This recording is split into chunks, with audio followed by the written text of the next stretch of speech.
So we're opening with a prayer. Okay, tigis machita. Okay.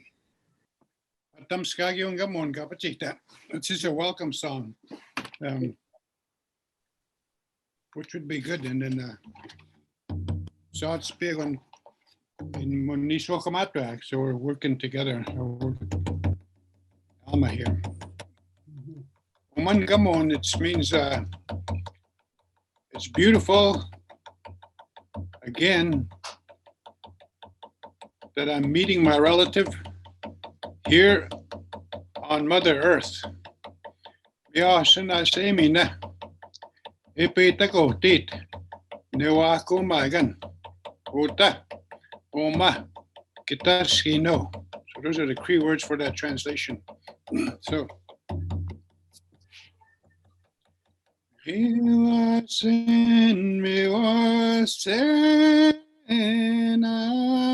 semina semina epetakotit newakumagan ota oma kitaskino miwasen semina semina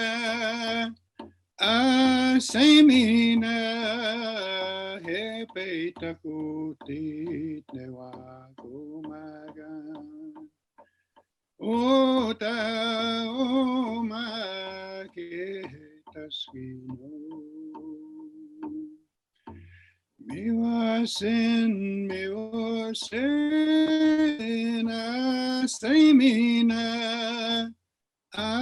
semina hepetakotit newakumagan ota oma kitaskino miwasen semina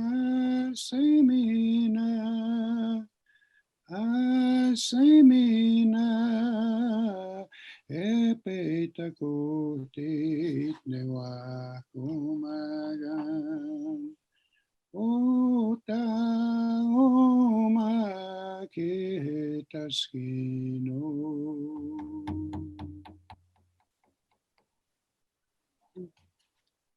Oh, the thumbscast now. Greetings.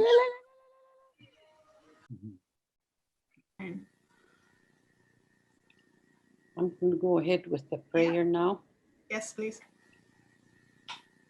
Anu tawinan kaksiwatsit. Gawinan kaksiwatsit. Musumnanak nukumnanak kaksiwatsit. Aniu savasti mutta kuhpiusku. Naskumt nanu manutska kiskaki kohkamiasik.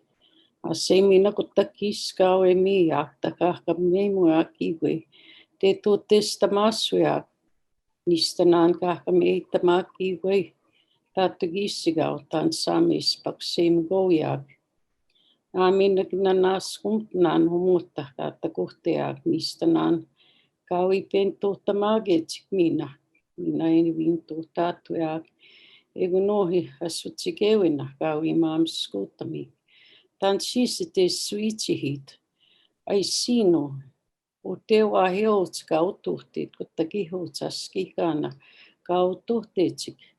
Tan siiste suitsihitsik, teisen stuhtaakin kegun nohi. Kai askaa kipe, vitsikaa kipe masnahami. Asutsi kewina. Tää puenamstahi. Miasen ja kuttui, kamaam skuuttamiik. Aamaga niistä naan pessa weimin naan kuestisen stuhtaattujaak. Kuesmiinatis piikskuattujaak. Yks niistä naan kuestis viitsihtaasujaak. Minä nuhtauin naan, minä kaksi vatsitskuju.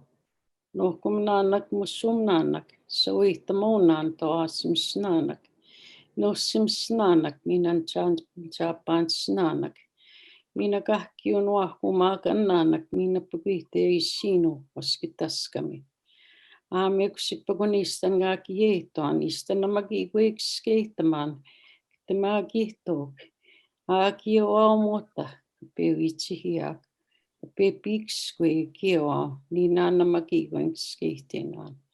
Me kusipagunista nga kieton, kinanaskumt nanta puepaguana. Ay, ichimikwich. Kedamin mekse.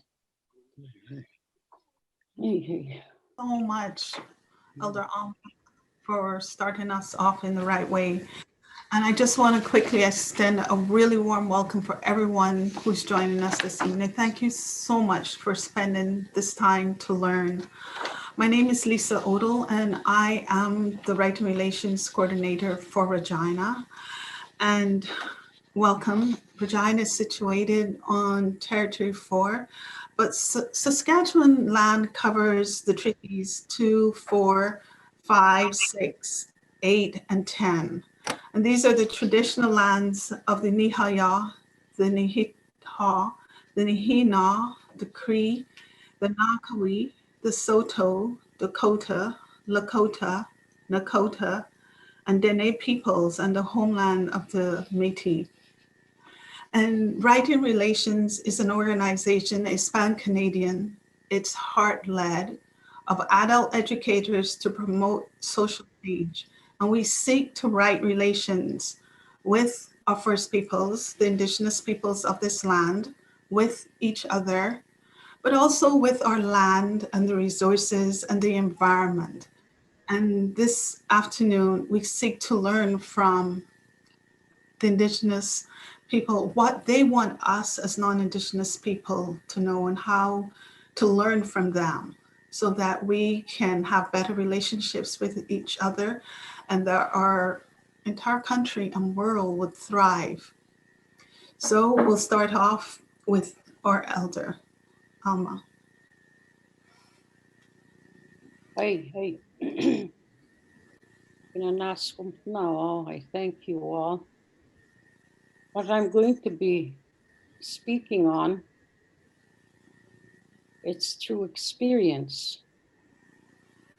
And usually when I talk about the treaties, I speak from the circle of life.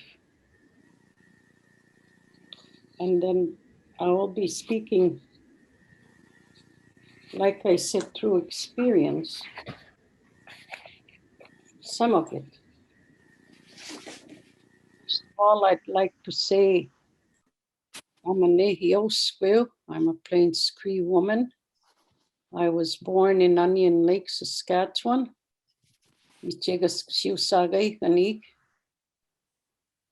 And I got married here on Treaty 4 territory. I originate from Treaty 6 territory. My great-grandfathers on both sides, on my mother's side and on my dad's side, were signatories to Treaty 6. I am a direct descendant to two great-great-grandfathers that signed the Treaty 6 treaties.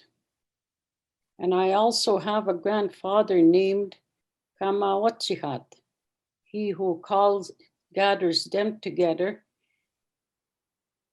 He was my dad's dad, my grandfather Joquini. He was an interpreter for the first settlers in Fort Pitt. He was a well-known speaker, very fluent both in English and Cree. And that's where I'll start to introduce myself, because I'm very proud to be a member and a descendant from these great chiefs of long ago. And these things I'm saying, I just got to know because a long time ago, we were not taught about treaties in school or at home, not as much as they should have. Because at the time of when I was in school, parents didn't really talk to us about the history because they were scared for us. They protected us. And I went to school, to residential school for 10 years. So this is where the disconnection is, that a lot of things that we should have learned firsthand from our parents was just kind of disconnected. That will be spoken on here on this paper. I won't be naming too many dates because I leave that up to scholars. I'll just speak from what I've learned. I'm 75 years old, and I have just done my master's degree not so long ago. And I spoke on a natural curriculum of our people. And when I say natural curriculum, it's not the westernized curriculum. It's the curriculum that help our people come this far. And that's the natural curriculum. And that's the framework I'll be speaking from. Natural curriculum. So the way I understood it, when our ancestors did treaties, they spoke from this curriculum. When the treaties were signed, in the center of that framework, there were pipes. Uspaganak. Those are the sacred pipes. Kistemau. Kisteyimau. That means kistemau, the tobacco that was used. When you say the full word, kisteyimau, it means it's highly regarded as spiritual. So these were in the center. When kiche asutigewina, sacred promises were signed to one another. The treaty sovereign sacred undertakings were to protect all that I will be speaking on. So I will start, I guess, over here. What we are here for is what Indigenous people want non-Indigenous people to learn about them, land and treaties. Kikawi nawaski egwa asutsigewina, our Mother Earth and the treaty promises. The first peoples of this land's worldview, kiche asutsigewina, sacred promises to one another. The treaty sovereign sacred undertakings. And these are the ones, our forefathers, our ancestors, how they lived from time immemorial, why they want to protect the land, why they want to protect elements. This is their worldview when they signed treaties. They weren't thinking of money, anything like that, because they had no understanding of money. They did not need money at one time to survive. All they needed was to be out there. Everything was there for us. So I will start with the elements. The elements of life. Yehewin. Yehewin means breath of life. That's one of the elements. Nipi, water. That's another element. Asini. We are all children of Mother Earth. That's the rock. Asini. Pisim, the warmth that gives life to all of us. Those are all the elements. Our forefathers respected all these elements. There's even dances to say thank you to all these elements. That's what they had in mind when they signed treaties. Saway tutatuin, respect for one another. Saway chikewin, to respect everything. Miyui chetuin, to get along with one another. Wahkutuin, kingship. All these things, the teachings, sacred teachings, that's what they had in mind when they signed treaties. All these are present in our bodies, these elements. We all know that as adults. We know that all these elements are present. And also in our ceremonies, dances, lodges, and within Mother Earth's body, all these sacred elements. Elements are a big part of treaties. Asutigewinik, asutamatuinik, promises to one another. The treaties are to be honored as long as the pisim, sun shines, sepia hepnchimegi, rivers flow, grass grows, maskusia. And as long as there is air, yehewin, to give life to all living beings. If we destroy these elements, we destroy the earth and ourselves. This is why Kimosuminawak, our grandfathers, Ekwa, and Kukuminawak grandmothers wanted to protect these elements because they are elements of life. This is, and then I'll move to the south side of this circle. I'll talk on that land now. Protection. Kamanati Tayak. We have to protect this earth. Aski, this land that we live on. Because on this land, there are medicines, sacred plant life, animal life, four-legged animals, the flyers, the swimmers, the crawlers. Asini.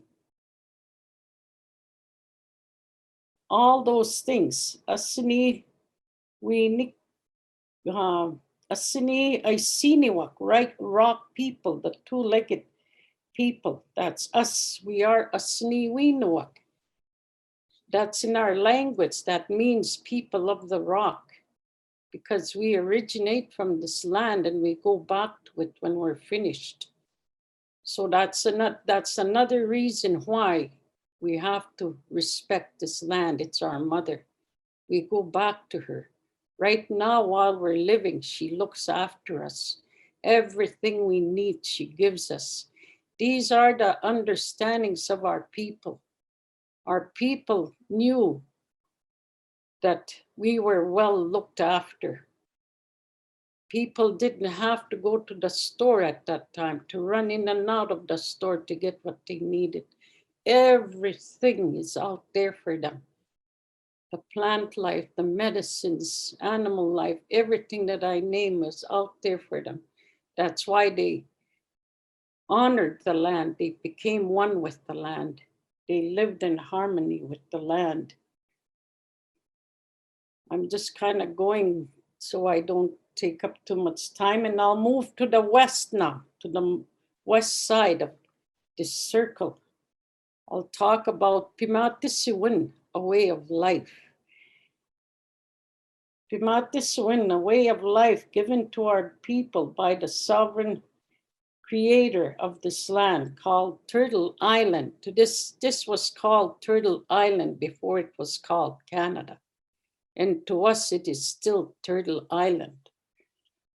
The way of life we talk about our people are the elements of life, land, ceremonies, and language. Those I'll get to. So now I'm going to talk about the ceremonies to the west side.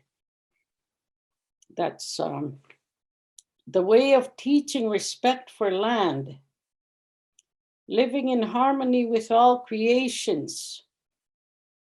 It is done through the ceremonies of our people, through the preservation of languages. And way of life is through ceremonies. I guess I repeated that again. The ceremonies teaches us and passes down the teachings of our ancestors and our forefathers. Our dances, our lodges, they have the same framework. In our lodges, there's always the center. That's the energy where everything gives us energy from the center. Our lodges always have something in the middle. For instance, our sweat lodges, I don't want to explain any of those things too much. And our sweat lodges right in the center is the Asiniak, the grandfather rocks that come and doctor us. And then there's all the elements present in the sweat lodges. You know, we have our singers, we have our nipi in there too. We have the heat, you know, all those elements are present in there. Those are the ones that doctor us, the grandfathers in there.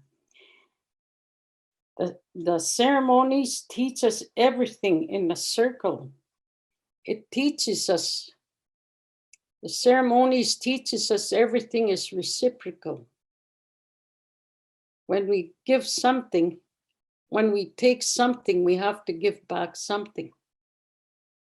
That's why that kistema comes ahead. Tobacco always comes first. Anything that you ask for, you have to offer that tobacco for sacred teachings. Kistema. The circle is reciprocal and relational. We are all related when you step into that circle. Everything is related, not one thing is all by itself. And that's a big teaching, Eagle-Kequahtooway. You know, thinking of each other very highly. You know, we're not to put down one another. Everything is equal in that circle. Maybe in different levels of learning, but always equal to one another. That's one of the most important teachings of our people. You know, nobody's better than the next one. You think of those elements, they're in a circle. They're all equally important. The animals, they're all equally important, and so is the plants. And that's how the people are supposed to look at one another too. Equality. We're all belonging to this, on this land. So we need to respect one another. Very important teachings. Those are teachings I would like our newcomers to understand. And nothing survives without the other. We need one another to survive.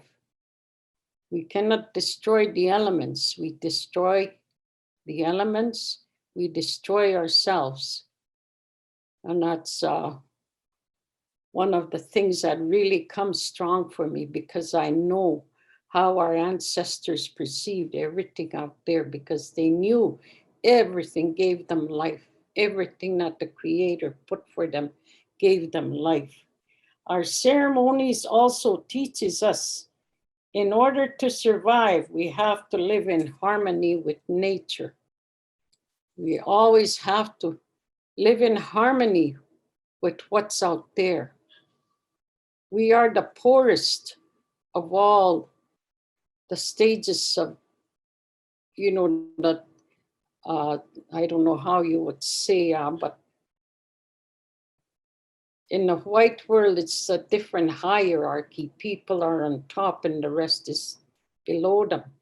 But in this, our worldview of the first peoples, the plant life is the most important, because the animals, they need plants to survive. The plants don't need animals to survive. The people, they need animals to survive. I'm talking about the animals of nature. Animals don't need us to survive. Mother Earth looks after them. That's how our worldview tells us we are the pitiful ones, the two-legged ones. You know, these ones, out in nature provide us with everything that we need. Talk about the plants, their medicines. The plants give us clothing. You know, they give us so many things. And so is the animals that Creator put here for us. If we didn't get enough medicines on from the ground over there, the animals that ate out there in nature ate medicines. So when we used to eat them, that's where we got doctored again from the animals. And that's how I understand it, because I was brought up on wild meat. My dad was a hunter and trapper when I was home. And so is the other people, the first peoples of this land. That's the way they lived. Now I will move to language. On the north side, I put language on that circle. Tapwe win, one of those words, honesty, telling the truth. I put it there. Sawe that win, respecting one another again. This language does that to us. Our languages, the many tribes of this land, I would need the non-native to know there are many tribes on this land. Their languages originated from here. Their languages never came from across the ocean. They came from here. Languages to us are very, very important. The languages gives us the world view of the world we live in. It gives us our identity. It is our teacher. It speaks to our spirit. Language is our history, our histories, our connection to our forefathers, to our legends and stories that are passed on from generation to generation. Languages are very, very important. Language spoken by the first peoples of this land, a ski, is the root to their identity. Our languages root us to this land, makes us understand ourselves, gives us our identity. And nowhere else the language, these languages stem from this land and nowhere else. The languages protect us and recognizes us as sovereign peoples of Turtle Island, which is known as Canada by the newcomers today. So Turtle Island is what this land is known from our people before Canada came to be. So these are things that were here from time immemorial. Languages are sanctioned by the Creator. They don't have to be legislated by any human being. Our languages are very sacred. And that is something that I need the non-native people to understand. So when the treaties were broken, when they started to break treaties, is the time when they started to remove children from their homes, from their family units, and putting them in schools. You know, we were disrupted from all the teachings that I talked to you about from the circle. All those teachings were disrupted. The children that needed to learn these didn't learn them. We're still learning today. You know, treaties, I think, are new to us too. They're started to be learned. See, that when they put the kids in a school, that was the first thing they stopped was the language. You know, not to speak the language. That's why a lot of our people just speak English today. See what they have taken away from our people, from the children. You know, they didn't want the children to learn the old ways. They didn't want children to learn anything from the old people. All the ceremonies, all these teachings that I spoke about. There is much more to this. This is just basic stuff that I'm talking about. You know, that this is what the non-native people have to be aware of, that our languages speak to us and we need to get them back. I guess I kind of jumped to the wrong handout here. Okay. Experience in my young life. The elements I talked about, I experienced those when I was a young girl. The elements, pure water. We were able to go to an open pond out there anywhere. You could dip your cup in there and drink it. That's what I experienced when I was growing up. You know, and we experienced plentiful of animals that we needed. You know, there were so many. I remember my brothers and my late dad hunting. They were able to kill 75 rabbits in one day. You know, they'd clean them and then they'd bring them to the residential school. They were allowed to sell rabbits in those days to the residential school. It was good because we continued eating the way we were brought up. And all of a sudden they were told, no, you can't buy any more from the local people, from the reserve. Everything has to be inspected. So all that was stopped. They used to sell berries, choke cherries, all the things that they brought us up with. It was a good way for a while. Now, once that was stopped, they started to feed us, you know, food with additives. That's when our diet started to change right from the residential school. Today, I feel bad for the young ones. I don't think they'll ever experience going out there on an open body of water to drink water. Everything's contaminated today. You know, it's the pollution is in the air. You know, there's pollution in the water and in the ground inside Mother Earth with all the digging that goes on. You know, from the time our ancestors were living here, all those things were, you know, they were not disrupted. They were very clean.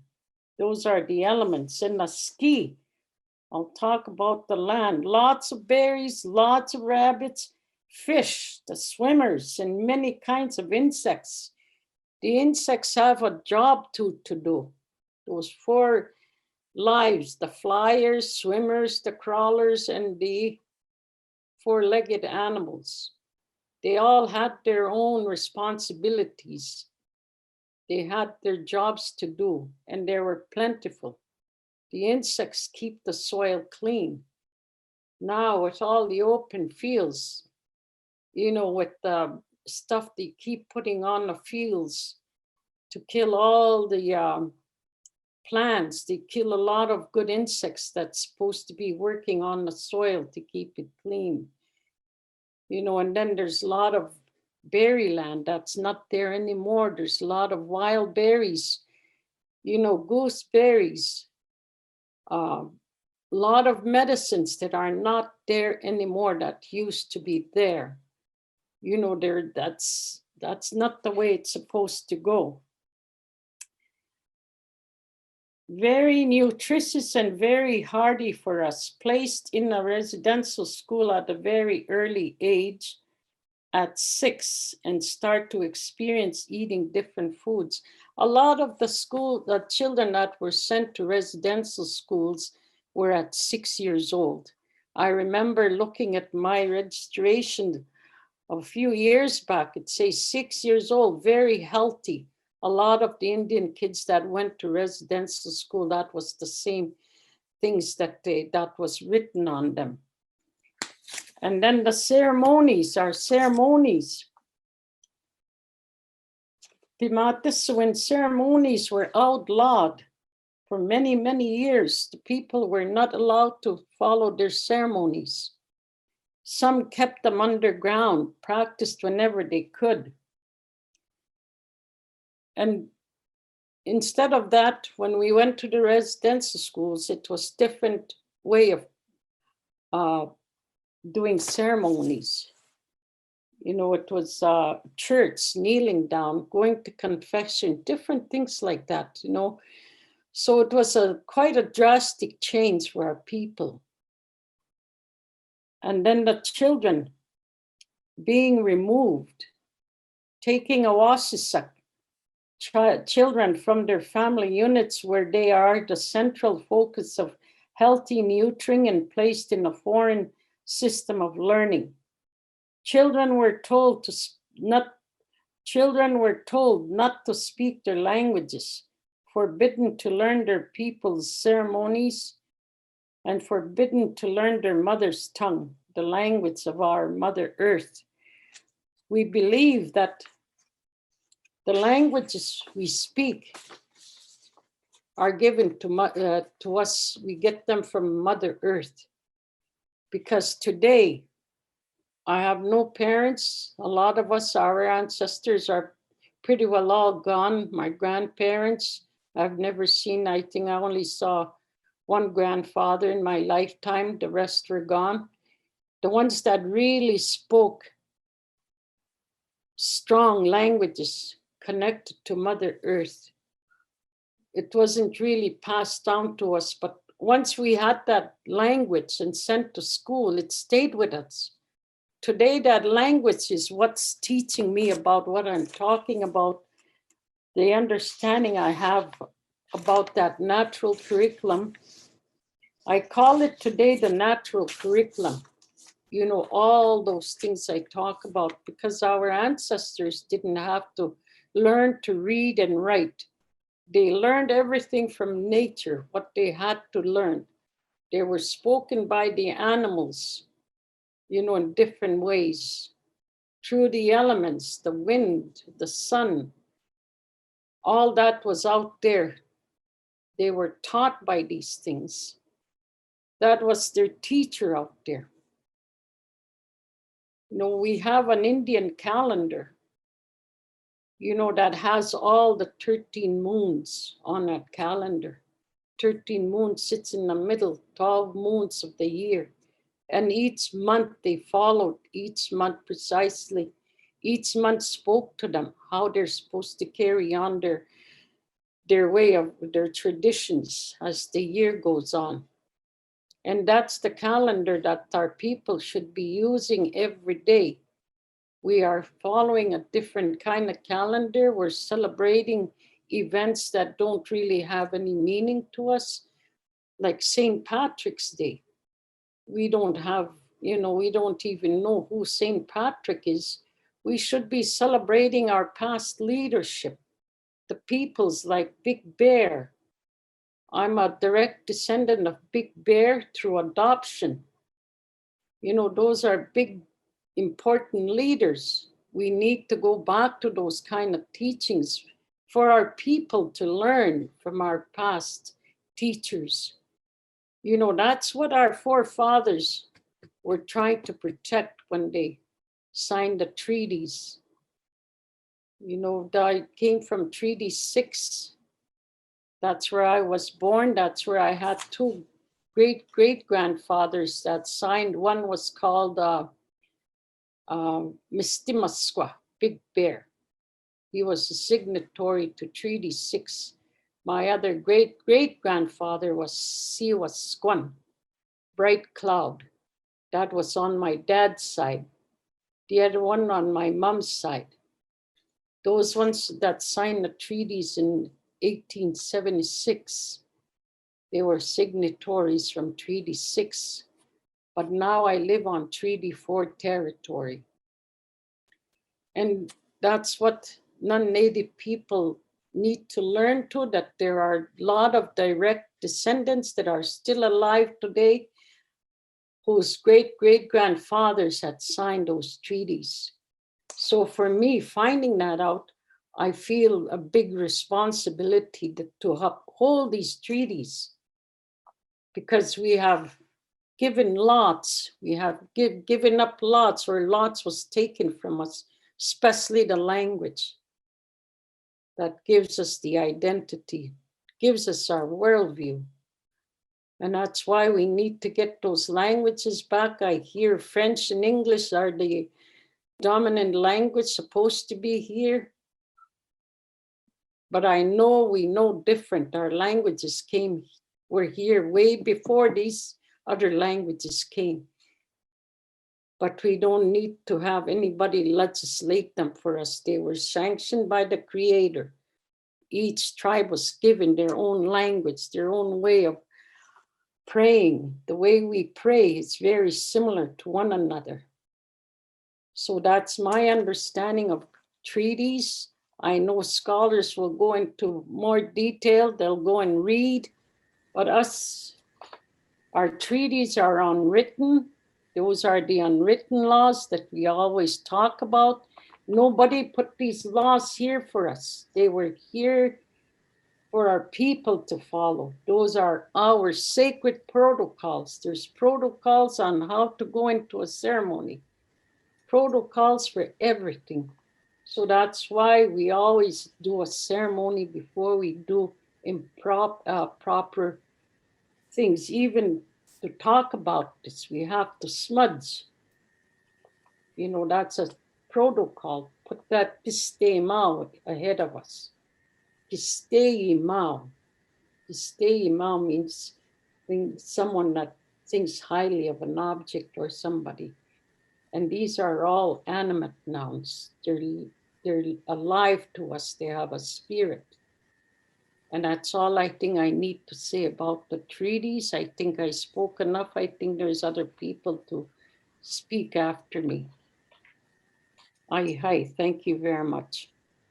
Thank you so much, Elder Alma. Just thank you for that wisdom and that direction of how we should rethink the things we think and see how in our lives we can create space for Indigenous people to be strengthened by their language and their connection with Mother Earth, being the rock, and all those things that will strengthen them and give them good health and give us good health as we relate to each other.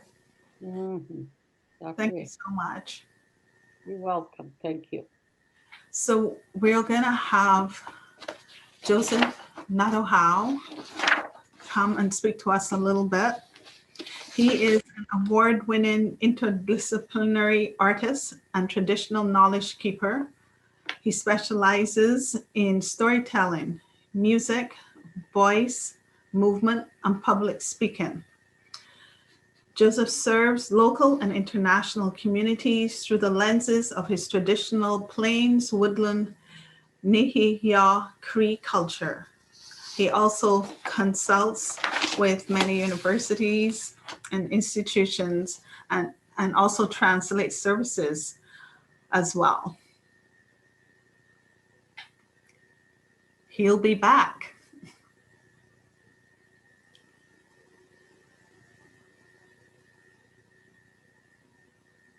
That's it. Yeah, you're ready. Oh, you're making me really sweat. All the accolades and all the great words that you're putting in my mind and my heart. So thank you for this. Thank you for giving that to me there, Jolie. There's the tobacco here. I guess you knew my spirit animal, so thank you very much for that, remembering my spirit name. Minus, pussycat, little putty cat. I have to defer a little bit to my colonized side, my colonized mind, so I wrote some notes down. And this year they had a real big special on, paper, and so I got some notes and I wrote some down here. So I got some of my notes that I wrote down here. All this paper was on sale. There was so much. I'm just kidding, of course. But there was a good sale on a lot of that stuff. So I wrote some stuff down on the chat here. And I wanted to start off with a song because we were going to sing a song earlier. And I know everybody knows, of course, the national anthem, right? Oh, Canada. Or you're supposed to know, right? You're supposed to know the entire song. It's got about 12 verses or more. I only know maybe the first verse, but I wanted to share with you the what we call the Treaty song, Treaty 6 song, but it's also Treaty 4. And the song came from Piapot, which is just north of Regina. And I'm a singer, so that's one of my rules. Ongamoino, onigamu. So everybody say iskuk.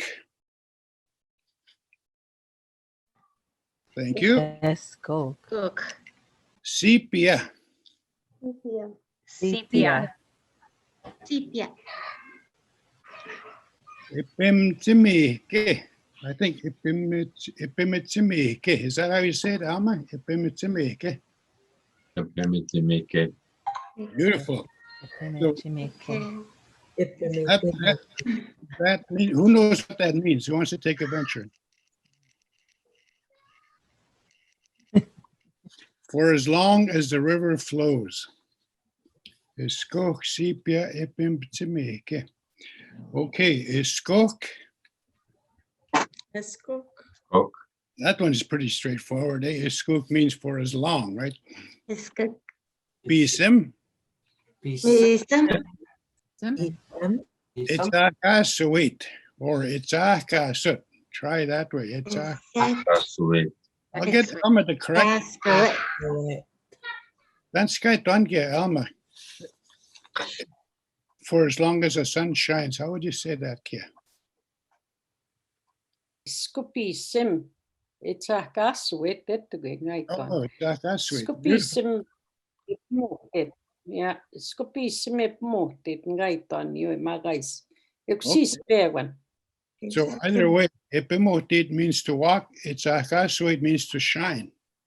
So, you know, either way. So those are one more is skok. It's good. Listen here, right? Muscusia. Mascusius. Now, go like this. Mascusius. If you're grass, right? If you're a grass, you know, if you're a grass dancer, Oh, yeah. if you're a grass dancer, is skok muscusia. Yeah. This is a beautiful word. This last word is sagekeke. It's It's like, this is also part of muscusia. This is we cuss. So this is what you see and feel. It kind of goes like that, you know. And when cockatoos, they say there was a dancer there. He saw the grass, you know, going like this. So he copied it. Same with the Dakota people. They saw the grass going like that, and they mimicked it. And that's what Muscusiuasimuin came from. The grass dance came from that.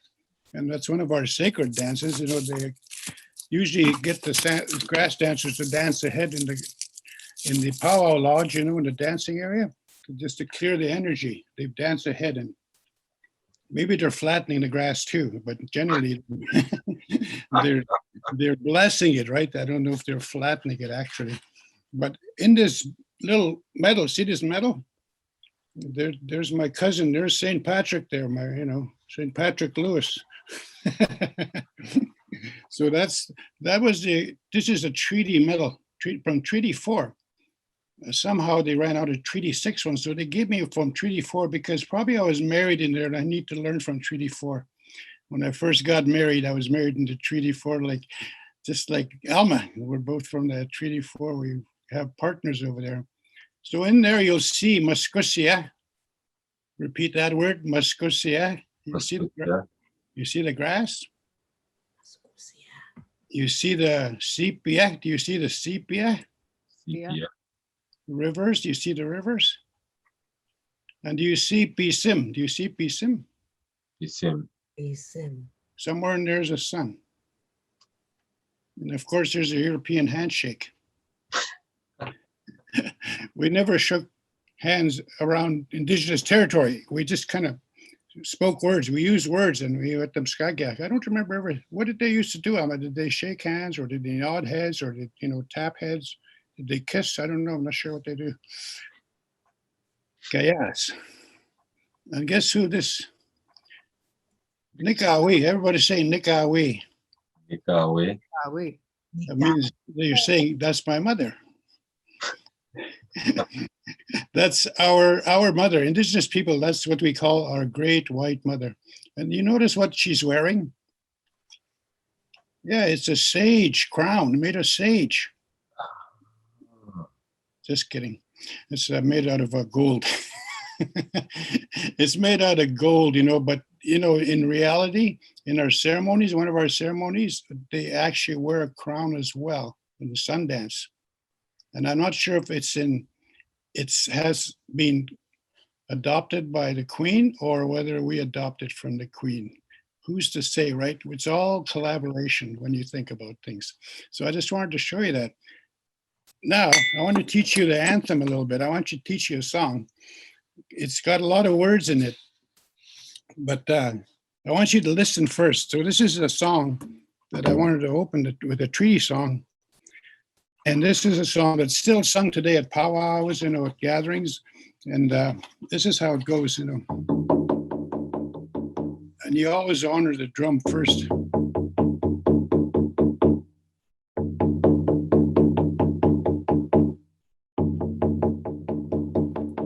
So the sacred number 4, remember you heard Grandma Alma there talking about 4 directions, and the number 4, we're the people of number 4, Naytowhow,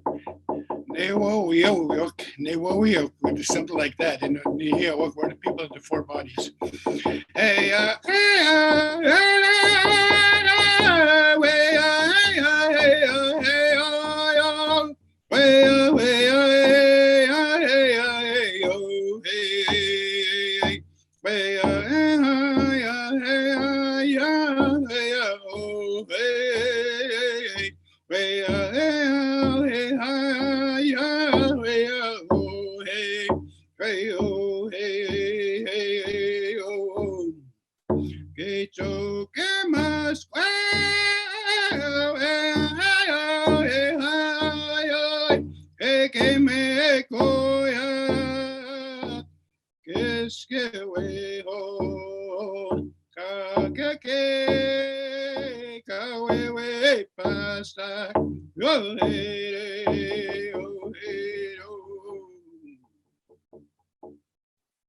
So everybody say Kiche. Kiche. So you remember what Alma was saying, It's the same word, Kiche. Ogema squeal. Say Ogema squeal. Ogema square. And that's the word we use for queen. Ogema squeal. Chief woman, it literally says. So, Kiche, Ogema squeal. Chief, sacred chief woman, literally, it's roughly. Ikimikuyak. Can you say that? Ikimikuyak. Means had gifted us. Like, hi, Mackenzie. I see Mackenzie there. So Ikimikuyak did give us. Ikimikuyak. Kiskewehun. Can you say kiskewehun? It's like kissing, kiskewehun. It's a beautiful word. I like those like kichi, like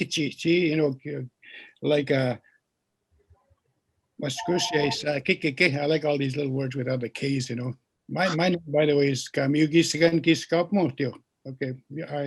You're supposed to be able to repeat that to me, but take your time. So Kiskewehun, those are the prophecies. Kiskewehun, and it also Kakaki. Everybody say Kakaki. Kakaki. That means indefinitely. I might be moving ahead too fast. So Kiskewehun, Ikimikuyak, Kakaki. Okay, we're Kawiwipastak. Can you say that? Kawiwipastak. It means to blow around like that with the wind. The wind is blowing it out there. So when you're thinking about it, yeah, it is. Just do a little movement, right? Oh, you're being blown by the wind. You're being, so what you're doing by moving around is honoring this sacred song, this sacred song. You're being part of that treaty that we signed an agreement together. So the movements actually have to do with, it's our prophecies, it's our stories, it's our songs. So let's see if we can sing it a little bit, so everybody say, Quetzalcoatl. Everybody try that. Quetzalcoatl. This is the vocables. Way hey hey oh hey.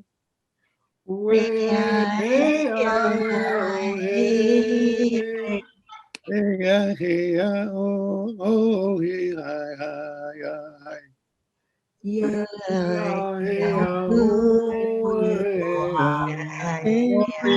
Beautiful. Okay.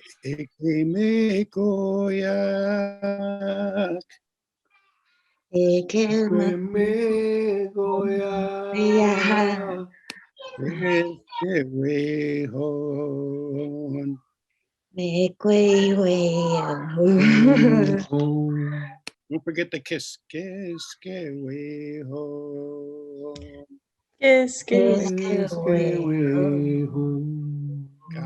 Kakake.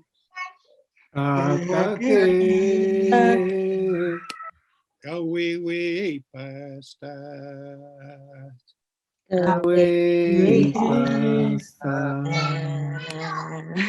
Oh hey, oh hey, oh.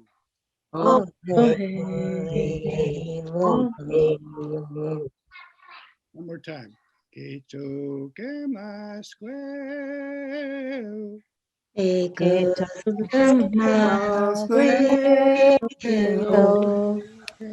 me coya.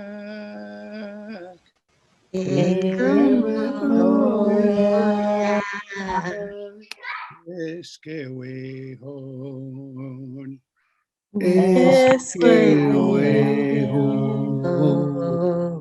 Kakake.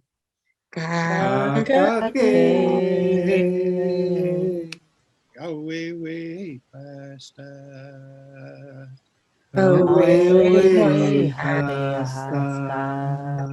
Oh hey, oh hey, oh.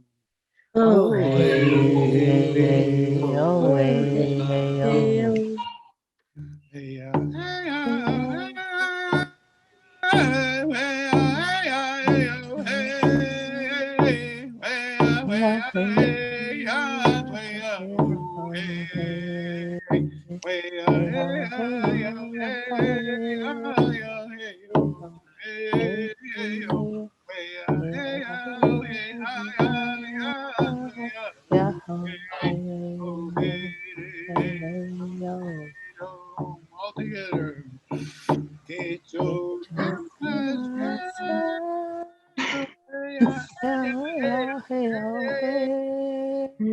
Que me coya, es que way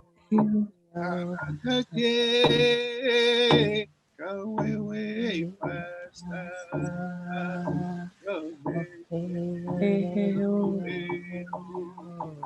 Sagaway. Sagaway means to shout your warrior cry, your buffalo cry. So do the best that you can.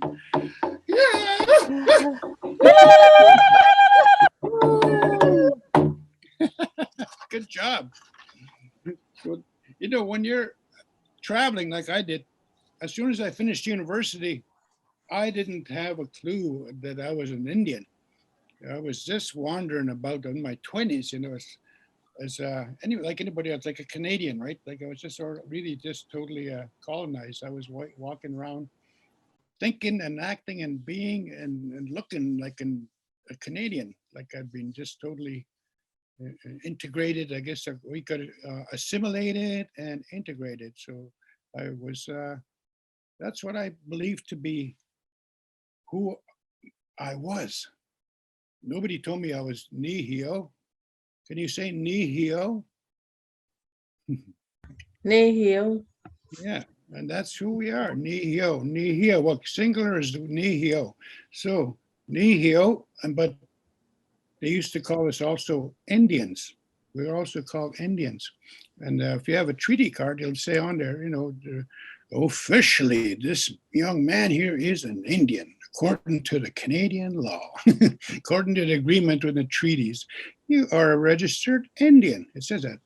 So I am an Indian as well, because I'm many things. I'm also a First Nation. I'm Indigenous. I'm Métis. I have a little bit of tiny English blood right here. See, can you see just a little bit English? So I got a little bit of English in my body.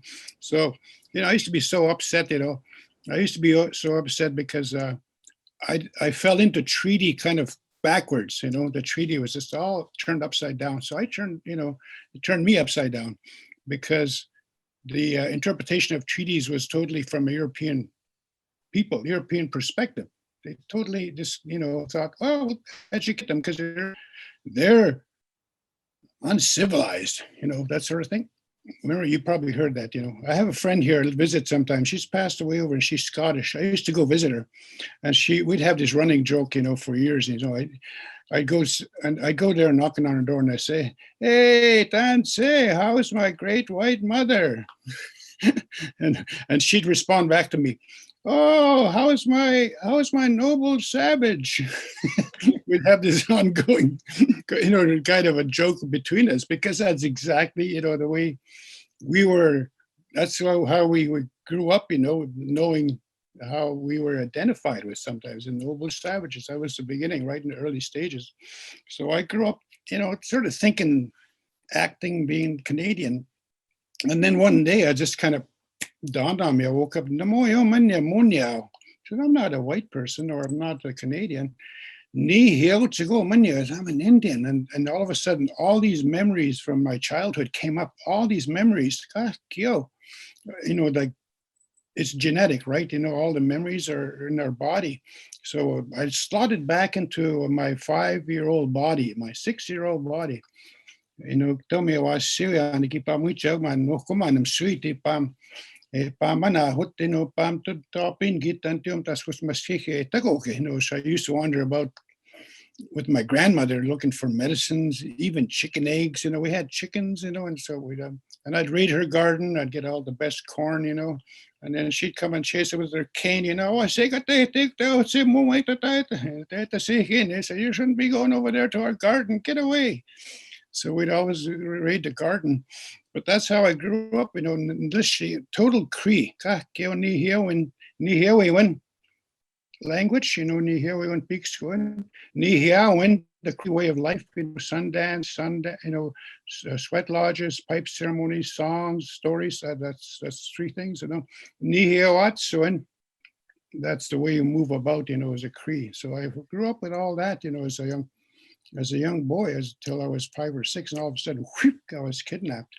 And off I went, and I went to another planet and stayed in there for 13 years. So I was lost for a long time. I went to university in my first class, in psychology. My wife, and I at that time, were taking university, and I was taking education. And I told her, I got an assignment to do. It's for Psychology 101, I don't know what to do, but she thought, well, why don't you do a paper on the values of Indian people, the values of Indigenous people, Indian people back then they use. So I said, that's a good idea, apparently they have values. Of course, I was an Indian, not knowing that I had values. That's what. So I started writing, and all of a sudden I couldn't go past the first sentence. I just couldn't go past the first sentence. So I asked my wife at that time, can you help me with this? So she started writing. And writing, and she was just brainiac, just writing. And she finished my paper pretty well. I just maybe said a few words. I just kind of put it in there once in a while. That way. Truly. I have the odd word in there. And then I had to submit my paper, And so I took my paper in, and what did I get? I got a 95 or something. I got a really high mark. woohoo, really smart Indian, you know.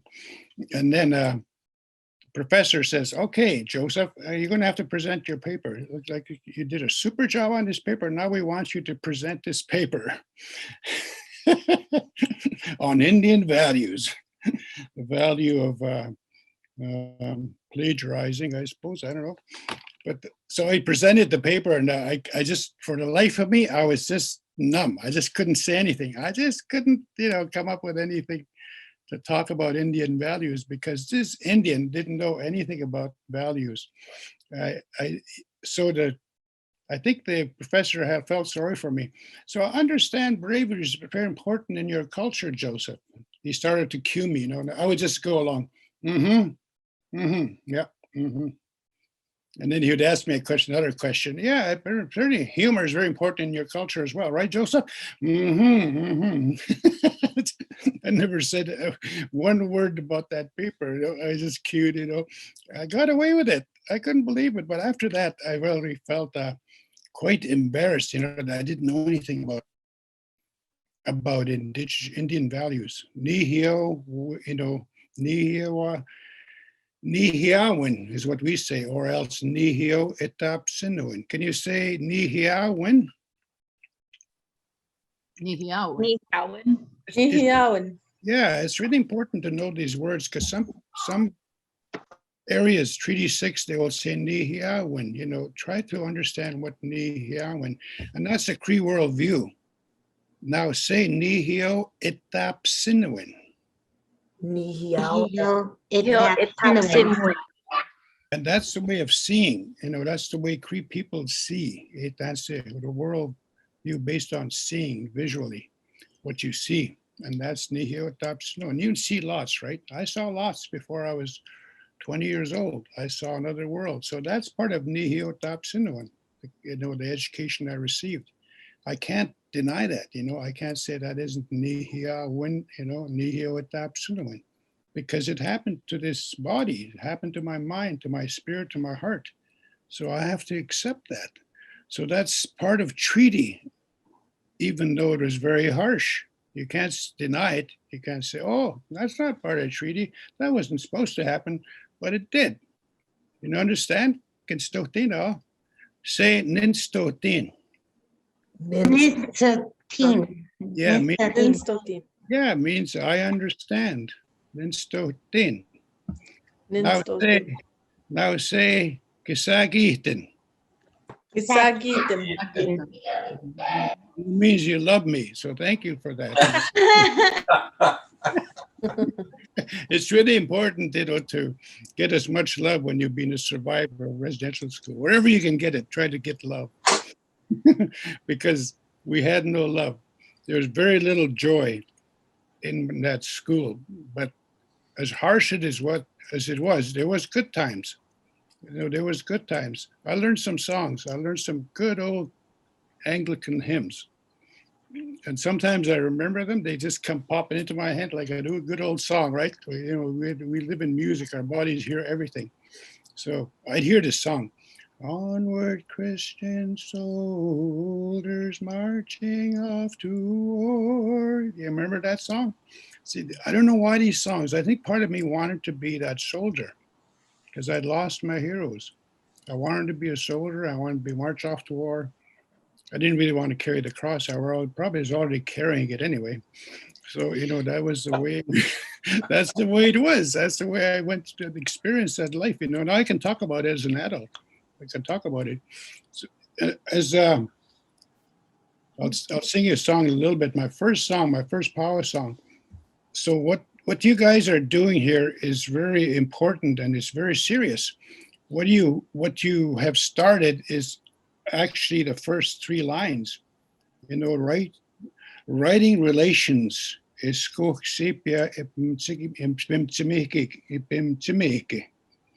writing relations is or is writing relations is that's what you've done. You've undertaken a journey of a lifetime. Writing relation is not just 1 year or 4 years or 5 years. It's for the whole life. So I really appreciate you guys doing this. across the land here. And no, I'm very grateful for that. Now the roles that I have, like you heard Alma talk about, the directions and what they mean, all the values that go with it. I come from a place of knowing sort of what my identity is, and identity is a big issue, especially if you lost it, and you don't lose it, especially it's kind of hidden away for a while inside your mind. So Oskapios is one of the first things I started being. Oskapios. Can you say Oskapios? Oskapios. I need lots of Oskapios around my sweat lodge. So if you guys ever come around Saskatoon, just give me a call. I need Oskapios to bring rocks in, to heat up the rocks, to put up the lodge, to go, that kind of. I've had a lot of Oskapios, since I've started doing sweat lodges over the last 20 years, 25 years. So I've had different kind of Oskapios, and they would come and get me, help me get the willows, and help me get the rocks, help me build the lodge. All that. So the Oskapios, that's that kind of work. And Oskapios means you can't be drinking. You can't be taking drugs. Like, you got to really watch how you behave. You got to watch where you go. You don't go around, to the bars, or I think you can go to a bingo. I think that's okay. You can go to a casino once in a while. I see a lot of Oskapios at the casino. Okay, now, say Osquagan. Osquagan. Yeah, Alma talked about that, Osquagan. And Osquagan is the bowl of the sacred pipe. Osquagan. Now say Oskiti. Oskiti. Is the sacred stem. So you put these two together and you have the sacred pipe, which was used. There's a Treaty 6 pipe that's opened up every year in Fort Carlton that they smoke, and they acknowledged his agreement that we had. So there's another word I'll teach you. So I'm what they call Usparganiuino. I'm a pipe keeper. I'm a pipe person. I carry a pipe. I have a pipe with me. And you have to be careful. And I know that Alma's was really cautious and not to share too much detail, because it looks like you might seem like you're arrogant. Oh, he's so gifted. Oh, look at all the skills he has. But it's not that. You're telling the story and you're being truthful. You're living it Tapwe Wen. Can you say Tapwe Wen? Just a little side story. There was a Frenchman, Stugosiwino, in Montreal. I met him, and he says, I lived with a Mi'kmaq. He said, I live with a Mi'kmaq friend, and I'm a mixed blood myself, he says. And his grandmother would call every once in a while, and they had similar accent. They spoke with a French accent. So he would listen to his friend talk to his grandmother. Hey, tanse no kom, hey, kaya stapoy me asin big squin, no, what tapoy oh, grandmother, oh, it's good to hear your voice. Oh, I'm so lonely over here. That's the kind of conversation. And so one day the grandmother calls, and this other friend picks it up, and he's there. He says, oh, Dancing Sim, how are you, my grandchild? How are you doing over there in Montreal? Well, he didn't know what to say. He just, Tapwe, he kept saying, Tapwe. For 1 hour, they were having a conversation, and grandmother was talking to this friend of this other guy, this Mi'kmaq, and he kept saying, Tapwe, hey, Tapwe, all the way for a whole hour. He never knew a word of Mi'kmaq, but he learned one word, so he could carry a conversation for a long time. So that's a very important word, right? Tapwe. Don't forget to say Tapwe. So Matutsan, say Matutsan. Matutsan. And that's a sweat lodge. So I'm a Matutsan keeper. I keep the sweat lodge. Matutsan, I have a lodge, but it's not mine. I don't say, oh, look, I want you to come to my lodge. I want you to come to my ceremony. So people, always hear people that are not healed in residential schools saying my this, my that. It's like their ego comes in there. It's, those don't belong to you. They belong to the people. You're only a keeper, you're a caretaker. That's all you are. You're a servant. You don't, it's bragging. To me, that's arrogant. So everybody say Ungamu. Ngamu. And that's a singer. Ungamu, we say, but it's collapsed.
That's my first song that I learned at 20 years old. And it's a song from Washington State. So I met some people from down there, Yakima and a Umatilla. They were in Regina. And Leroy was teaching their art. He was an art professor, Leroy Salam. And he brought his friend, Tim, Fred Hill. And they sang. And I really enjoyed, what they were doing. They just felt so free when they sang. They just felt free. They felt so free that they would sing early in the morning at their apartment building. And next week I go check and they weren't there anymore. They'd been evicted because they weren't supposed to sing. They were supposed to sing at all hours of the morning, and late at night. But they just, the spirit was calling them. We got to sing to ancestors. So those were my first teachers of powwow music. So that song is now kind of a mixed with another song from the prison. It's a prison song. So it kind of goes with like this part is other part of that song. I just wanted to show you how songs can be, because I'm an artist and a storyteller. The last word I was going to share with you, Otateokyo. Can you say that? Otateokyo. Otateokyo. Yeah, one who tells stories or sacred stories. Stories from just the spirit. So there's so I started singing with them, and this is the song. This is the first part of the song. I shared this song with people in prison because I work with Cheryl Arondel, on with prisoners, inmates, our brothers and sisters are inside there. So they put words to this song. They had words all. Like in the workshop, in the 1 week workshop, we come up with a song and then they add these words. So it's like the chant goes like this.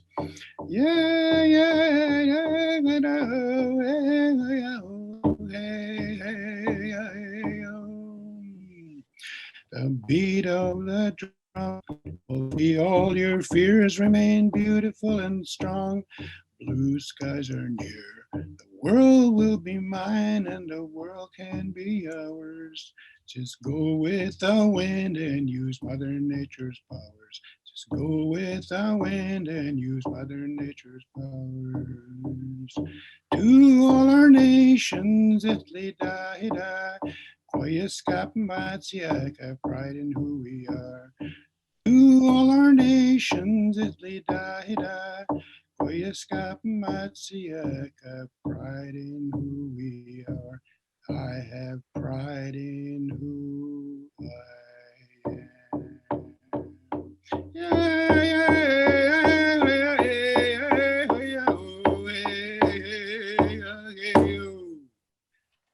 So that's what came out of that first song that lifted my spirit, because that was the only thing I could identify with as an Indian, as a Cree, as an Indian, being an Indian. Are you in pain today? Or are you just tired? Oh, I'm in pain. Somebody's talking about being in pain. But thank you very much for listening. I think I'll stop there now and then we'll. You're not getting enough nutrients and stuff like that. That's Thank a you big for thing. singing. But Thank you for singing. you're losing blood. And thank you Like for audience joining me tonight. in the way that I do Taking things. iron today. Kind of a teacher, but kind of a, also like Alma, we live orally. Our tradition is all orally passed on. So whatever we see or whatever we hear, we internalize it and we reshare that, you know. So that's how I was raised. And I totally trust in that. I don't totally trust in what the elders have taught me over the years, what they've shared with me, what I've accessed and gone, you know, to make, I guess, to do what I do as a Naytowhow, you know. I've gone to several elders all over Saskatchewan, even in America, and even overseas. I've studied Buddhism, so I've got several kinds of teachers. I was really needy and desperate, you know, to get something to make meaning of my life. So I needed to go to several kinds of teachers. So that's my little stick here, my little story. So I appreciate you listening and inviting me here. Thank you, righteous relations. That's Writing right. relations. Thank you so much for sharing and being here. Thank you so much. It's been a blessing to hear their stories. Tapue. Incredible. Thank you very much. Thank you. Thank you. Thank you. Awesome. Wow. You know, I guess I need to continue. Wow. So Jolie, it's Hello. your turn to speak, and for me to introduce you as a member of Writing Relations, because indeed you are. We joined Jolie in her pursuit of having Dudney Avenue across Regina change to Buffalo Avenue, and we're still on that walk and that journey, but we're making significant progress. And it's all her work that she has been doing for several years. It is her life's passion. And we are just pleased to have her with us this evening to talk. She is a Nakota Cree woman. She is so smart. She's an engineer, she's a mathematician, she's an artist, she's a mama, she's a business owner, and she's so calm and cool. And just beautiful. And I want to welcome you and give you space to teach us. Thank you for being here and sharing. Thank you. Panamai to Joseph and Alma. You know, I always enjoy listening to your stories, and I always enjoy listening to our elders, and so I know I was thinking I should have went first because you guys are a hard act to follow, and you know, but I'll share what I understand about treaties and Makaushi, Mother Earth. And I have a presentation that helps me to share my story. And so I'm going to share my screen and I'm going to share my PowerPoint. And then hopefully I don't take too long. But, you know, because I know we want to break out into groups and answer some questions that we have, a couple questions that we want to ask all of you to share. So I'm going to share my screen and hope everything works good. And let me just see. Of course I can't. Okay, there we go. Yeah. So I called my Treaties in Buffalo. So my stories are going to be around Buffalo. So my introduction, my Amba Zitkanaho Washte Imagiapi. I'm just learning my language, and that my name is Morning Bird with Good Voice. That's my spirit name that was gifted to me. I asked for it in an Inipi when I was in my 20s. And I'm from White Bear First Nations. We're located on Treaty 2 land, but we're signatories to Treaty 4. And so a lot of the work that I do is around buffalo and bringing back the buffalo mentally, physically, spiritually, and emotionally through traditional Indigenous arts. And so I'm going to share some stories that I understand and what was happening during the time of treaties from my ancestors' point of view. And so one of the things that, I wanted to share about was how buffalo were our life. And so I've been going on this buffalo Odyssey for the past few years, maybe let's say around 10 years, because I grew up as an urban Indigenous person. I grew up in the inner cities of Regina and Saskatoon. And I never, Joseph, when you're talking about values, I definitely grew up with a colonial mindset as well. And I never really knew I was Indian, right? Even though everybody in my neighborhood was brown, and I never really understood what that meant. And so I've been, but now as I look back and I've had conversations with my mother and understanding, the beliefs and the values that she passed on, like for example, whenever somebody comes, you feed them. You don't even ask them. You just put food in front of them, right? And so my mushum, Ivan Watson from Ochapways, even when I was an adult, he would always make sure I left with the orange. And I'd be like, no, mushum, we don't need an orange. And he's like, there's prune juice in the fridge too if you want some. And they were like, mushum, we're okay, we're adults. And he's like, no, take an orange. He'd always force us with that orange and go home with an orange because he wanted to make sure we were fed. So I've been on this journey of discovering these other roots that I've heard about, and this connection to the buffalo that we have as Tatanko Yate, right? And so I've been on this journey of rediscovering this connection that residential school and treaties have tried to erase. And so, I went to this buffalo effigy by Big Beaver. It's about 3 hours south of Regina. And so I got these images. The one on the left is the actual stone. It's about 15 feet long, I think, or somewhere around that, 15 to 20 feet long. And so there's the image on the left, the actual photo on the right is the plan of this buffalo. And so talking to it's on private land, right? And so we made friends with this land. I don't like calling him a landowner, but I guess that's what he is. But he's really humble, and he says people are still coming to the space to offer prayers and cloth and to come and have ceremony. And so even to this day, buffalo are still important, but this is a really old effigy, thousands of years old. And I seen that there's this buffalo rock art, and this is over in the northern Saskatchewan on the Churchill River.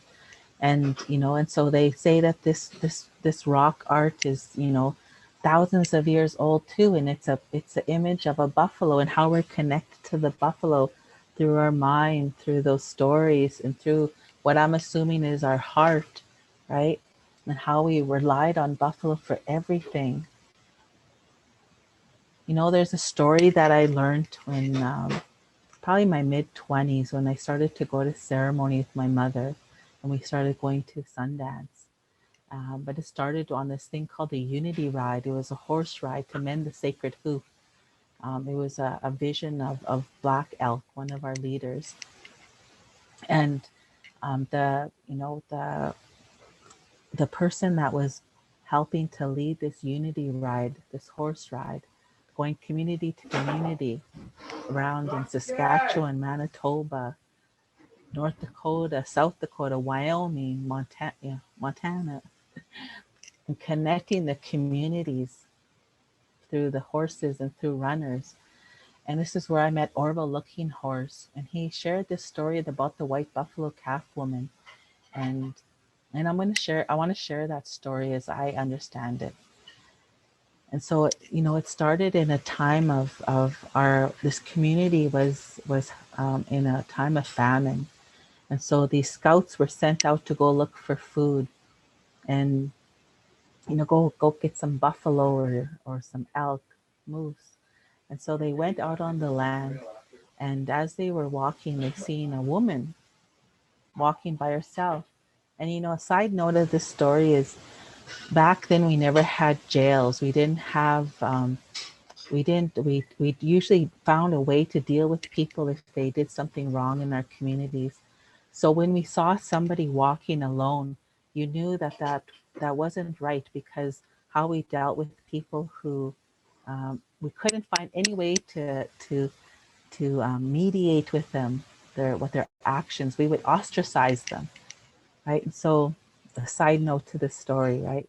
So these two scouts saw this woman coming towards them, and the one, he thought, oh, this is something not right here, But the other one, he was like, oh, she's really beautiful. He thought, these impure thoughts about her. And so as they got closer, she said, I can hear your thoughts. And so she told that one man who was thinking, there's impure thoughts about her, come here, come closer. And in the stories, it's either been a cloak that she wrapped around him, or it's been smoke that envelopes him. And as this smoke or this cloak envelopes him, and as it disperses, poof, he's just a pile of bones. And with this other scout, she tells him, and he knows she's Wakan, holy. And she tells him, go back to your village and go and tell the people to get ready for me. I'm going to come and give them a gift. And so he goes back to the village. And even though they're in a time of famine, they get ready and they get the food from everybody that they can to have a big feast for her arrival. And she comes into the camp, and she brings them the chanupa, right? The pipe. And she teaches them about that stem, that wooden stem in that bowl, right? That pipe stone, or there's other kinds of rocks you can use now for that bowl. And she teaches them that when you put them together, it's that connection between that feminine and that masculine energy, and not physically, but spiritually. And so she teaches them the songs, and she teaches them to pray in the 4 directions. And in the 5th and the 6th direction, Father Sky, Mother Earth, Maka Unshi. And in the 7th direction, ourself. And I'm still learning about this, so I don't know everything. But she came and she taught them the songs, and she taught them the way to pray, and she taught them the words, and she gave them other ceremonies as well. And then she said, this is to help your people to live. I want your people to live. And so that's how we got the chanupa, the white buffalo calf. Woman gave us our chanupa. And so when she was leaving the village, as she was leaving the village, she turned into a black buffalo. And then she rolled, and she turned into a red buffalo. And then she rolled again. She turned into a yellow buffalo. And she rolled one more time and turned into a white buffalo. And the people knew, and she shared with the people that if she ever was needed again, that she would return as a white buffalo. And so in around 1994, a white buffalo was born in Wisconsin. And the people saw this as a sign that she was returning to health. And so people came and they brought tobacco and cloth and prayers and offerings to this rancher in, I think it's Wisconsin, to honor that story, to honor that memory. And so Orville Looking Horse is the 19th generation keeper of this white buffalo calf pipe. He still has it in Greengrass, South Dakota. And when you look at 19 generations, that could be 1,000 years to 2,000 years, depending on how long the people, the carriers who looked after this pipe lived. And so I share that story because it's important to know that where we were at and what we were thinking before treaties. And so, when I look at how we use, the buffalo skulls in our sun dances, in our inipis, in our sweat lodges, And here's a picture I took of one of the ones that we use in our buffalo ceremony. You know, that they're still here with us. We're still using that energy, that spirit in our teachings and in our ways to understand this life. And so, you know, I've been doing some research and talking to people, and it's hard to understand that time because we rely on technology now, right? And we rely on pictures and stories and you know, a lot of these oral stories about the buffalo, I don't hear them as much as I wish I did. You know, but when I started to wonder about the buffalo and wonder what happened to them, because the wording was they disappeared or they vanished, and I was like, how was it a black hole, right? How was it, like a magician? How did they disappear, right? And when I started to ask some questions and do and talk to people too, you know, reading people would say it's like tens of millions of buffalo, right? And then there'd be 30 million. And when I started to share, I'd say 60 million buffalo were in North America, Turtle Island, before contact. You know, that sea of brown, right? That's what it looked like on the prairies on this land. It was a sea of brown because there were so many buffalo. And then I sit on this one committee with the Nature Conservancy, and I met another buffalo-minded person, and she said that there were 125 million buffalo in North America, and so that's a lot of buffalo. What happened to 125 million buffalo, right? And I started to say, you know, like, where did buffalo, what's that name even, buffalo, what is it? And so it comes from a French word, boeuf à l'eau, which is ox by the water. And people say bison, right? And then we say tatanka or pate. Pate is a female buffalo. Pasquamus tus is Cree. Muskete Bajiki, that's Soto. Ini is Blackfoot. Every First Nation has a word for buffalo. So 125 million buffalo. I'm like, how do we prove this? And what happened to all the buffalo? They were so important to us. What happened to them?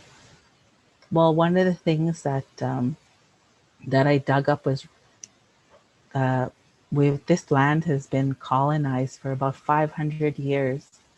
And in 500 years, cattle have been introduced here. And so right now in the United States, there's 90 million cattle. So now, you know, this 125 million buffalo is starting to look like a really low number, right? And so, because in 500 years, all these cattle were brought over, right? And they're not accustomed to this land. They have to be really looked after. Whereas buffalo, this is their land. They don't need to be looked after, and they really populate really well when brought back. And so I share that because nobody talks about these buffalo when it comes to treaties. But this was the time of what was happening in treaties were signed. So, you know, one of the things that we gifted to the newcomers was we taught them how to make buffalo pemmican, right? And so buffalo pemmican is when you get the buffalo meat, you dry it, and then you pound it using those flat stones and a round stone, right, to make that dried flaky meat. And then you get berries. Over here we use Saskatoon berries. We dry the berries and we pound them too on those flat stones, right? And then you have buffalo fat. You mix all of these three ingredients together and you have like this super energy bar. And you could wash out the stomach of a buffalo, clean it out, sew it up, and there's your fridge or your Ziploc bag. And you could store pemmican for 2 years without a refrigerator.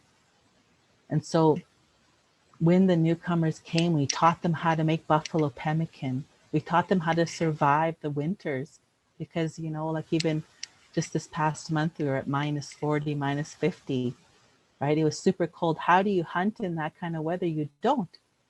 You have your buffalo pemmican.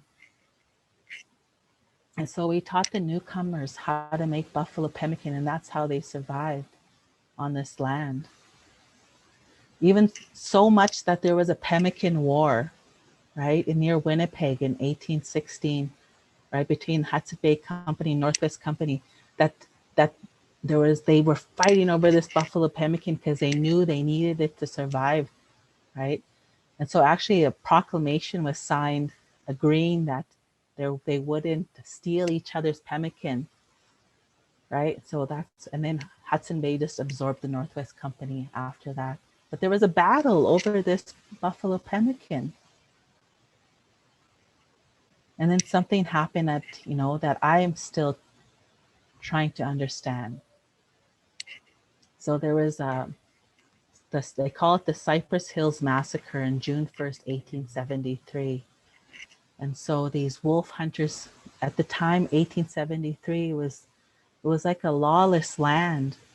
Indian people were being killed all over the land, and there wasn't anybody there to protect them against some of these people who weren't necessarily the best people, right? But they came because of the gold rush in the Black Hills. They came to make money as hunters and fur traders, right? Not everybody was I guess had bad. I don't know what the word to say is, but not everybody was like this. But it ultimately led to this, what they call the Cypress Hills Massacre, in what's now over by Nikanit, right, over by south of Swift Current. And so these wolf traders come and they try to blame an Indigenous person for stealing a horse. And so rather than trying to mediate or trying to figure out if this happened, and the sad side of the story is the horse was never stolen. The horse was just left out in the pasture gate or something was left open. But these wolf traders came and they ended up killing all these women, children, and men over this horse. And so that's what initiated, what they say initiated Northwest Mounted Police forming and going over there to help with, what was happening to Indigenous people. I share this because, it's to show you what was happening in time of treaty making, right? And also, not only was it a lawless land, but the buffalo were being killed off. And I don't even know what time it is. How much time do I have? Okay. No, go ahead, be rolling with it. Okay. So, one of the things that happened was the building of these transcontinental railroads, and there's 5 of them, right? And so what started to happen when they would build these railroads, and as soon as they built them from one city to the next in the east side, they would put trains on them. And so in Kansas City, there's a story in the newspaper where the trains crashed. Well, what did they crash into, or what crashed into them? Buffalo, right? And so the owners of these trains were like, well, what are we going to do with these buffalo, right? And so what they started to do is they would arm the conductors and say, you shoot those buffalo ahead of you, clear the tracks. And while you're at it, you can shoot the buffalo out the windows on the left, on the right. Tell your passengers, bring their rifles. You can do some sport killing, right? And so, and like I said, it was a sea of brown. And so that's how I think it started, was the beginning of this massacre of the buffalo, the beginning of the genocide of the buffalo. So much so that once other people started to come to this land or brought to this land, and it was pretty desolate, right? It was like there wasn't any cities yet. From their point of view, from our point of view, it was rich and bountiful, right, with buffalo. And so they started to do sport hunts, and they would kill the buffalo just for fun and leave the meat there, leave the hides there. And there was no harvesting of these buffalo. And so at the time, there were all these Indian wars happening as well, right? In the 1800s, you can, I did a Google of all, I just Googled Indian wars, and there were, it was a list of, I think there was about 30 of them, and they said west of the Mississippi. And so at the time in the 1800s, the wars are getting expensive, right? So the US cavalry is like, there's got to be another way to kill these Indians. And so because they had to pay their cavalry, feed their cavalry, house their cavalry, right? And so having a cavalry was expensive. And so they're like, we need to find an easier way to get rid of these Indians. And when they saw that these people on the trains were killing the buffalo, they said, that's how we'll do it. If we kill the buffalo, we'll kill the resources for the Indian people, and we'll hopefully kill them. And so there's memos to this sort written from these generals in this cavalry.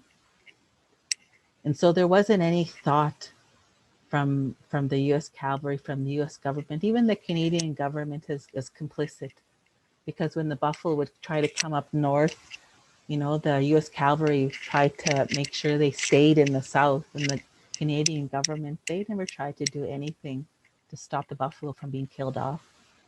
And so at one point the cavalry's like, we'll give, if you kill a buffalo, bring their tongue, we'll give you 25 cents for a tongue. And they figured out it was cheaper to give people bullets than it was to hire the cavalry. And so that's what started to happen.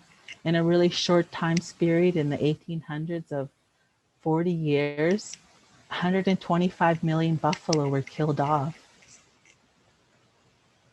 And so these, maybe you've seen some of these images. And I've tried to get an image of the pile of bones from Regina, right? Regina has this nickname, pile of bones, pile of buffalo bones. They even erased buffalo from our nickname. And the image on the left is a pile of buffalo bones, because what they would do is after all the buffalo were killed off, they started to gather the bones. And then they put them in the shape of railway cars, because they found out they could get money for these bones. So this picture on the right is a picture of these men, 6 feet tall on the bottom, 6 feet on the top. It's probably like 25 feet high and stretched out as far as you can. It's got to be 1 million skulls there. What they did with the bones was they could turn the bones and pulverize them and turn them into fertilizer. They could pulverize them and turn them into, make them into bone china. They could pulverize them, and they would help the chemical process of changing sugar from yellow to white. So the people collected the bones, settlers, whoever needed money, whoever found out they could do that, shipped them down east. That's why there's no buffalo graveyards. That's why there's no buffalo museums, because the bones were they were pulverized into nothing. And the ironic thing is, in fertilizer, you spread it all over the land again. So this land has that buffalo energy still. And so what was happening around that time? This is a map of Saskatchewan. And if you look at this map, all of Saskatchewan is treaty land. And where I'm from is in the bottom right-hand corner, right? That little Treaty 2, 1871, we never signed it. Treaty 4, signed September 15, 1874. We never signed that either. We signed Treaty 4 when they came back the following year. We didn't want to sign treaty. But you look at this, Treaty 5, Treaty 6, Treaty 7, Treaty 8, Treaty 10. What was happening? The people were starving. There weren't any more buffalo left. So we were forced to sign treaty. We were forced under duress because we were starving. My ancestors were starving. And so what did they do? Those Indian commissioners were coming to the land. The US cavalry was pushing it from the south. Sitting Bull came up here seeking asylum, right? Everybody was starving. The buffalo were no more. So they were forced to sign treaty. But if they were going to sign treaty, they were going to do it their way. And so when they gathered, they brought that chanupa. They understood that if you put that chanupa together, that meant that it was going to be a prayer. You're going to put a prayer in that chanupa, and you're going to pray for me. We're going to pray for Joseph, Alma, for all of us to live. So I believe, when they came to the territories and they said, we'll sign these treaties. For our people, we said, okay, we will, but we're going to do it our way with those chanupa. And we're going to put a prayer in that chanupa so that our 7 generations can live. And that's the spirit and the intent of the treaties. That's what I understand why our people signed, to share the land, the depth of a plow. So I think that's where I'm going to end.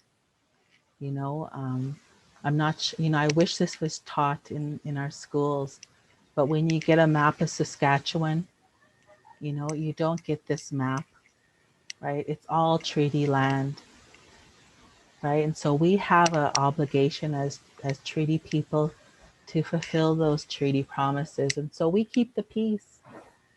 We continue to keep the peace, but as soon as those treaties were signed, our governments immediately started to break them. So we've been fighting the government ever since these treaties were signed. And as we got stronger and got healthier and got knowledge, we found out we've been working with the government, fighting the government and saying, you know what? We signed this treaty. We still own the land. We never ceded anything. And we have that chanupa to remind us. So I guess that's my presentation. So I wanted to share, with Kodawin. It's similar to Matakiwasin. We're all related. What I do affects you, and what you do affects me. I always tell the kids, it's like that spider web, right? Stand on this side, affected over here. And so even if through this airwave, even through this way, we're still affecting each other. So, Pinama'ai, thank you for listening, and thank you for allowing me to share some of my love of buffalo and my love of buffalo stories and how it's connected to the treaty.